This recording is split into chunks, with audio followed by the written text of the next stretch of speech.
రాజ్యాంగాన్ని గౌరవించే పౌరుడిగా వాళ్ళు పిలిచారు కాబట్టి వచ్చాను. వచ్చి నాకు ఒక లెటర్ ఇచ్చారు. ఇన్ఫర్మేషన్ కావాలి, డాక్యుమెంట్స్ కావాలి. ఏం ఇన్ఫర్మేషన్ కావాలి, ఏం డాక్యుమెంట్స్ కావాలో మాకు తెలియదు. అందుకే అడిగాం. అడిగితే ఇప్పుడేమో వాళ్ళు లేటెస్ట్గా ఏం చెప్తున్నారంటే మీరు ఒక్కరే రావాలి, లాయర్స్ రాకూడదు. ఆల్రెడీ తీర్పే అక్కడ పెండింగ్ ఉన్నది కాబట్టి మా లాయర్స్తో వస్తే మీకేం ఇబ్బంది అని అడిగితే సమాచారం ఇవ్వడం లేదు. దాంతోపాటు ఇంకా ఏమంటున్నారంటే మీరు ఒక్కరే రావాలి. నాకు ఒక్కరిని రావడానికి ఇబ్బంది లేదు, కానీ ఒక పౌరుడిగా నా ప్రాథమిక హక్కులకు కూడా భంగం వాటిల్లకుండా చూసుకోవాల్సిన బాధ్యత నా మీద ఉంటుంది. అందుకే పోలీస్ అధికారులను అడిగాను, ఎక్కడన్నా లిఖితపూర్వకంగా ఉందా నా లాయర్ రాకూడదని, దయచేసి ఉంటే ఇవ్వండి అన్నాను. సో వారు సంప్రదిస్తున్నారు. నేను ఇక్కడ కేవలం ఇవాళ ఏసీబీ ఆఫీస్కి వచ్చి మీకు ఏం ఇన్ఫర్మేషన్ కావాలి, ఇప్పుడు నన్ను వాళ్ళు అడుగుతున్న ఇన్ఫర్మేషన్ మొత్తం గవర్నమెంట్ దగ్గరే ఉంది. నేను తీసుకున్న నిర్ణయం ఏదన్నా ఉంటే అది మినిస్టర్గా తీసుకున్నాను, గవర్నమెంట్గా తీసుకున్నాను. అట్లాంటప్పుడు నా దగ్గర ఉన్నదని సమాచారం వారు ఏదైతే అపోహపడుతున్నారో అదంతా మీ దగ్గరనే ఉంది. ఈ వాదన అంతా కూడా నేను ఆల్రెడీ కోర్టులో చెప్పాను. కోర్టు ఆల్రెడీ తీర్పు రిజర్వ్ చేసి పెట్టింది. హైకోర్టు మీద ఉన్న గౌరవంతో, చట్టాల మీద ఉన్న గౌరవంతో, రాజ్యాంగం మీద ఉన్న గౌరవంతో నేను ఇక్కడికి వచ్చానని చెప్పాను. వారు మరి ఏ కారణం చేతనో నా లాయర్ నాతో రాకూడదు అంటున్నారు. మరొక పౌరుడిగా నాకు నా లాయర్ను వెంట పెట్టుకుని విచారణలో భాగస్వామ్యం చేసే అధికారం నాకుందని నేను అనుకుంటున్నాను. లేదు అని వారు అంటున్నారు. భారత రాజ్యాంగం నడుస్తుందని నేను అనుకుంటున్నా. కాదు రేవంత్ రెడ్డి రాజ్యాంగం మాత్రమే ఇక్కడ నడుస్తుంది తెలంగాణలో వాళ్ళు అంటున్నారు. చూడాలి మరి వాళ్ళు ఏం చెప్తారు. మీరు ముందుగా ఇన్ఫార్మ్ చేశారా అడ్వకేట్స్? బ్రదర్, వాళ్ళు హైకోర్టు తీర్పు రిజర్వ్ చేసిన తర్వాత నిజాన్ని నన్ను పిలవాల్సిన అవసరం లేదు. హైకోర్టులో చాలా గంటల వాదనలు వాళ్ళు వినిపించారు ఏసీబీ తరఫున. ఇవాళ కొత్తగా మళ్ళీ ఇప్పుడు శోధించేది సాధించేది ఏమి లేదు. చెప్పాల్సింది కూడా చెప్పకుండా ఇక్కడేదో హడావుడు చేసి నిన్న రైతు భరోసా ఎగ్గొట్టారు కాబట్టి రైతు భరోసా నుంచి తప్పించుకోవడానికి 2 రోజులు మీడియాలో ఈ డ్రామా నడపాలని రేవంత్ రెడ్డి గారు అనుకుంటున్నారు. దీనికి మేము బాధపడం. రేవంత్ రెడ్డి గారు ఏమనుకున్నా 15,000 ఇస్తానని చెప్పి 12,000 ఇచ్చిన విషయము ప్రజలకు గుర్తుంది. మీరు ఎన్ని డ్రామాలు చేసినా మాకు ఇంకో సమాచారం కూడా ఉంది. నేను ఇక్కడికి రాగానే కావాలని కేటీఆర్ ఇంటి మీద రైడ్స్ అని చెప్పి అక్కడ రైడ్లు చేయించాలని ఆలోచన చేస్తా ఉన్నాను. పర్వాలేదు, ఇవన్నీ డ్రామాలు మాకు తెలుసు. మీరు ఎన్ని డ్రామాలు చేసినా రాష్ట్ర ప్రజలకు నేను చేసే విజ్ఞప్తి ఒకటే, 420 హామీలు ఏవైతే రేవంత్ రెడ్డి ప్రభుత్వం ఇచ్చిందో అది అమలు చేసేదాకా కొట్లాడదాం.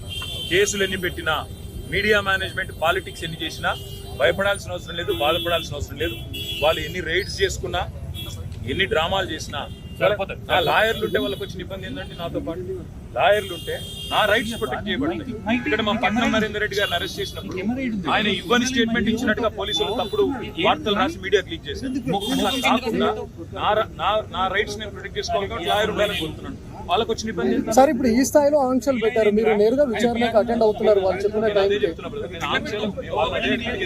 నరేందర్ రెడ్డి గారు ఇవ్వని స్టేట్మెంట్ ఇచ్చినట్టుగా తప్పుడు స్టేట్మెంట్లు రికార్డ్ చేసిందే పోలీసు వాళ్ళు. అందుకే నాకు వాళ్ళ మీద నమ్మకం లేదు కాబట్టి నా లాయర్లను తెచ్చుకున్నా. ఇప్పుడు మా ఇంటి మీద రైడ్స్ రైడ్స్ చేసి కూడా నాకు తెలిసి ఏం చేయబోతుంది, రైడ్స్ చేసి అవసరమైతే కొన్ని ఇంప్లాంట్ చేసి కొన్ని లేనిపోని సృష్టించి అందులో ప్లాంట్ చేసి దాని మీద కేసు బనాయించాలని వీళ్ళ చిల్లర ప్రయత్నం. నేను చిట్టినాయుడు గారికి చెప్పేది ఒకటే, ఇవన్నీ డ్రామాలు చేసినా, ఎన్ని కథలు పడ్డా, ఎన్ని అక్రమ కేసులు పెట్టినా, నువ్వు రైతు భరోసా ఎగ్గొట్టింది ప్రజలకు తెలుసు, నువ్వు మాట తప్పింది తెలుసు, 420 హామీలు ఎత్తగొట్టింది ప్రజలకు అర్థమైంది. నువ్వు ఎన్ని చేసుకున్నా తప్పకుండా నేను వదిలిపెట్టాం. ప్రజాక్షేత్రంలో తప్పకుండా మా హక్కుల కోసం కొట్టాడు. ఇవాళ నేను అడిగేది ఏంటంటే, మొన్న నరేందర్ రెడ్డికి జరిగింది, ఇవాళ నాకు జరగదని గ్యారంటీ ఏంది? నరేందర్ రెడ్డి ఈయన స్టేట్మెంట్ ఇచ్చినట్టు, కన్ఫెషన్ ఇచ్చినట్టు, అనవసరంగా నా పేరు చెప్పినట్టు లేనిపోని పుకార్లు వీళ్ళే సృష్టించిన పోలీసు వాళ్ళు మీడియాకు లీక్లు ఇచ్చారు. నాకు కూడా అట్లే చేస్తారనేది నా డౌట్. రెండవది వాళ్ళని మళ్ళీ చెప్తున్నా, నేను ఇక్కడ రాగానే నా ఇంటి మీద రైడ్ చేయాలని చెప్పి వాళ్ళు ప్లాన్ చేసుకున్నారు.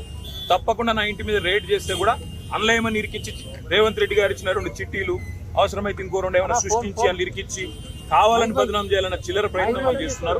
నా హక్కుల కోసం తప్పకుండా నేను కొట్లాడతాను. న్యాయవాదుల సమక్షంలో ఎంక్వైరీ చేయాలని కోరుతున్నాను. తప్పే చాలాసేపటి నుంచి వెయిట్ చేస్తున్నారు, ఇంకెంతసేపు వెయిట్ చేస్తారు ఏమని చెప్తున్నారు? 5 నిమిషాలు చూసిన తర్వాత మరి పోలీసులు సహకరించకపోతే నా దారి నేను అంటే ఇప్పటివరకు అయితే ఏం చెప్పట్లేదు పోలీసు వాళ్ళు. మరి లిఖితపూర్వకంగా ఏం చేయట్లేదు, కానీ వాళ్ళు ఫోన్లు వాళ్ళు ఏదో మాట్లాడుతున్నారు పైకి.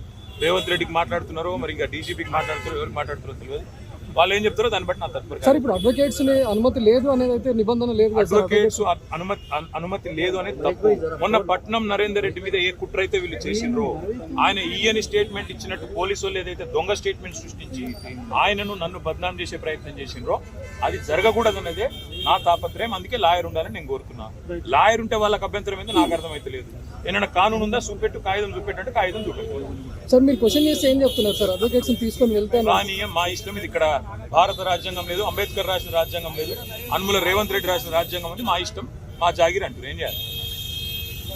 సార్ ఉద్దేశపూర్వకంగానే మిమ్మల్ని ఇక్కడ డైవర్ట్ చేసి ఇంటి వైపు రైడ్కి వెళ్ళారు. ఇంటి మీద ఇప్పుడు రైడ్కి వెళ్ళడానికి ప్రయత్నం చేస్తున్నారు.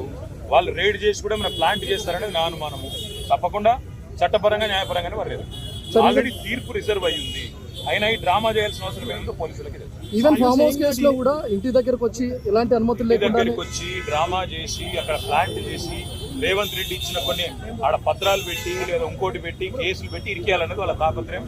అన్నిటిని కూడా న్యాయపరంగా ఎదుర్కొంటాం.